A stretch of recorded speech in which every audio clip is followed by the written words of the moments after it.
আমি সন্দীপতীর্থ চক্রবর্তী। নাম শুনেই হয়তো বুঝতে পারছেন আমি সনাতন ধর্মের অনুসারী।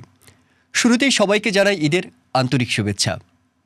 ঈদ আমার কাছে আসে মিলন মেলা, ভালোবাসা, বন্ধুত্ব আর আনন্দের এক অপূর্ব উপলক্ষ নিয়ে। প্রাণখোলা আড্ডা, জমিয়ে খাওয়া দাওয়া, হঠাৎ কোথাও ঘুরে বেড়ানোর উচ্ছ্বাসে ডুবে যাই আমি। কখনো গিটার হাতে তুলে নেই, সুরে সুরে ভাষাই মুহূর্তগুলো। কখনো খেলাধুলায় মেতে উঠি শিশুসুলভ আনন্দে। চলুন আপনাদের সঙ্গেও শেয়ার করি আমার ঈদের রঙিন স্মৃতিগুলো। ঈদের চাঁদ উঠেছে কিনা দেখার জন্য হাঁটতে হাঁটতে চলে যেতাম 4 কিলোমিটার দূরে মধুমতি নদীর তীরে। ঈদের দিন সকালেই নামাজ শেষ করে ফেরার পথে বন্ধুরা ডাক দিয়ে যেত বাসায় তৈরি হয়ে থাকার জন্য। বন্ধুদের সাথে মিল রেখে চেষ্টা থাকতো ঈদের দিনটাতে পাঞ্জাবি পরার। এরপর শুরু হতো বন্ধুদের বাড়ি বাড়ি ঘুরতে বের হওয়া আর খাওয়া। ঠিক কত বাসায় যেতাম আর শ্যামাই পোলাও খেতাম, একটা সময় হিসেবটা গুলিয়েই যেত। রোজার ঈদ আর যে সুযোগ এনে দিত তা হলো এই দিনটাতে স্কুলের মেয়ে সহপাঠীদের বাসায় বেড়াতে যাওয়ার সুযোগ পাওয়া। এ যেন নিষিদ্ধ অঞ্চলে অবাধে বিচরণের দুর্লভ এক সুযোগ। আমার দায়িত্ব পড়ত ডাকঘর করা হিসাবে।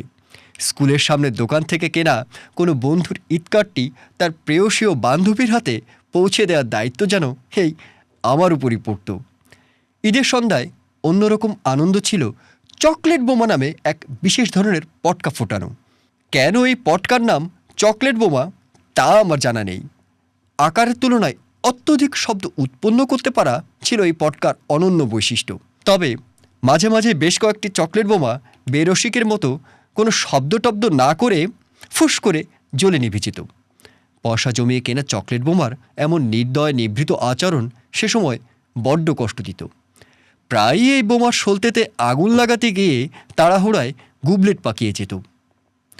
আজ এই লেখার মাধ্যমে একটা দোষ স্বীকার করে নেই আমার পরিচিত সেসব নারীদের কাছে, যাদের বাসায় সন্ধ্যার পরেই হঠাৎ বিকট শব্দে চকলেট বোমা ফুটত। ওই কাজটা আমরাই করতাম। ঈদের সন্ধ্যায় আরেক আকর্ষণ ছিল পাড়ার ইমিডিয়েট বড় ভাইদের সাথে লুকোচুরি খেলা। সবচেয়ে কষ্ট লাগতো ঈদের দিন বৃষ্টি হলে।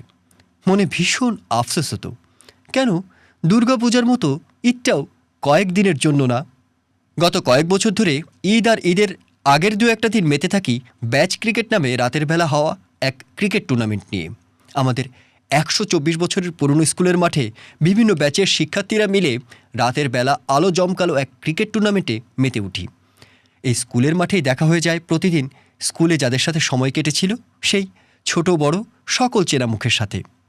এখন এই পরিণত বয়সে ঈদের ছুটিতে চেষ্টা থাকে বাড়িতে বন্ধুদের সাথে সময়টা কাটাতে। অনেক দিন পর রোজার ঈদের এই একটুখানি বন্ধুসঙ্গ যেন আমার শহরে চাকুরে জীবনের সঞ্জীবনী সুধা। এই দেখা হওয়ার সময় মনে মনে জানি সামনের ঈদ আসতে আসতে কিছু মুখের সাথে আর কোনো দিনই দেখা হবে না। শৈশবের ঈদের তুলনায় বর্তমানের ঈদের দিনটার অনেক পার্থক্য, তবু একটা বিষয় এখনও সেই একই রকম আছে। কিভাবে যেন ঈদের দিনটা খুব ছোট মনে হয়, কিভাবে যেন ঈদের দিনটা সেই শৈশবের মতোই বড্ড দ্রুত ফুরিয়ে যায়।